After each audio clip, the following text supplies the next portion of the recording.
Hi guys, welcome back to my YouTube channel. It is very obvious that many people are afraid or avoid having tough conversations such as race with their kids, family, and friends. Many people actually prefer to just lead by example, and unfortunately this is not a privilege for everyone. People of color have no choice but to sit down and have these tough conversations with their kids, family, and friends. And address, just to get them prepared and address like the numerous ways that they can experience racism and discrimination and injustice. I am one of those people who is not afraid to have this tough conversation, and I refuse to shy away from this tough conversation. So today I want Michael Saba to help me start the discussion of race relation and many more other tough conversations in the future. So, Michael, thank you very much. I'm glad to do it. Thank you for being here. The first question is, can people of color, do you think people of color can be racist? The problem with that question, not the problem, but the depth of that question is so broad and so wide that I have to start over again from scratch. First of all, what is racism? And secondly, how do people define it? Do all people define it the same way? No, not at all. Basically, what we're dealing with today in the racist context, that everything we see around us and the protests and the riots and the police brutality and sometimes the brutality back to police, is related to, in my estimation, to reduce it to its simplest terms for what the conversation today is.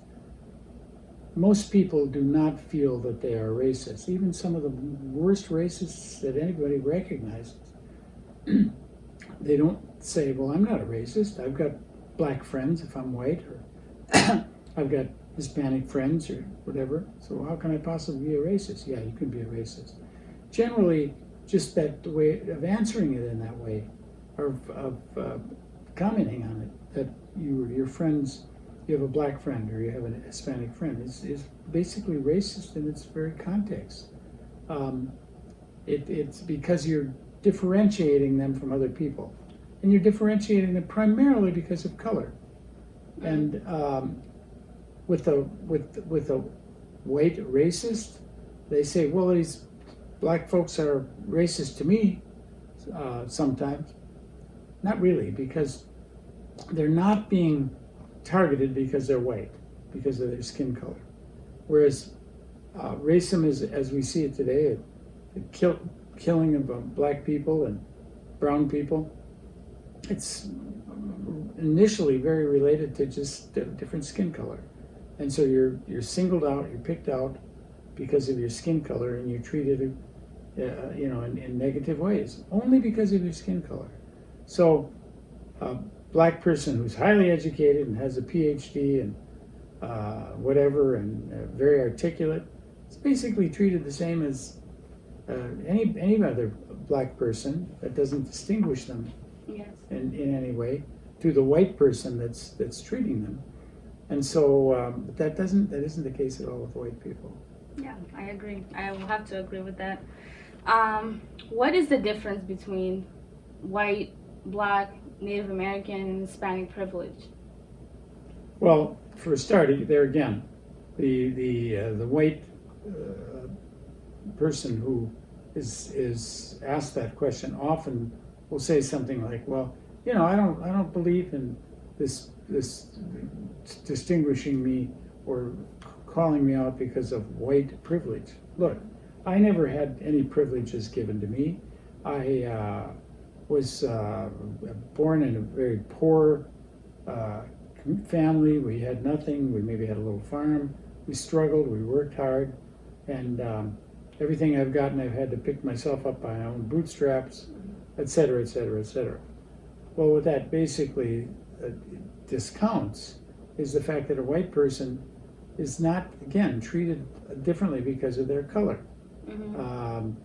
It may be because they're arrogant, or have other things that you see in them that you don't necessarily like, but not because of their white color. Whereas for people of color, they're just simply treated badly because of their color, for a start, and accordingly with other action. There are things that are dealing with culture, and even say the average white person will essentially in South Dakota, for him there is no difference at all between a black American and a black African that's a recent immigrant because of their skin color. Now there may not be a lot of difference, but there also may be great differences. It doesn't happen with a person of color looking at a white person.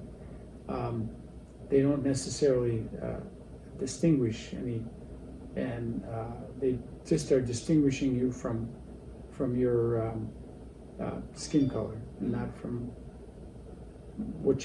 how good a person you are, how bad a person you are. It's because of your skin color. Is there a basic difference on how blacks get treated here in South Dakota than other places in the United States? Superficially, yes, in certain ways, mainly because I grew up in the Dakotas, and most of us that are of my age, for example, never saw a black person, never even saw one. Maybe on TV. We didn't even have TV until the middle of the 50s. So, and it's a curiosity issue. Gee, look at that, somebody that, they just back up and don't know what to say. And generally minorities, whatever their specific minority group, are much more open to people of other colors and cultures, just simply because they have to get along in the society, and they are more. It's not just a curiosity issue. It's an issue of survival for a black person or a brown person or someone from an immigrant. To survive in a society where you're a minority, you have to be more sensitive to the culture of that group than a person that grows up in the majority. So there's, but the differences between, say, a black person, historic black person in South Dakota in comparison to a black person in the South, white people were around black people for a long, long time. Didn't mean they treated them any better. They treated them terrible. I mean, how many years did we have slavery? 400 years, 350 years. And that very few white people that had slaves, they may have treated them slightly better. They may not have whipped them, in the courtyard every day, but they still whipped them, and part of the reason is they didn't see people of color and black people as even being humans. To be able to treat humans that way it's just amazing to me when I think about it, but that's the way it was. So, and then even after slavery and emancipation, there was these hundreds of years of cultural difference that was looked at, and so we didn't have in the Dakotas black people, so we weren't quite sure what we should do. It doesn't mean that we treated black people that well. Historically, we didn't.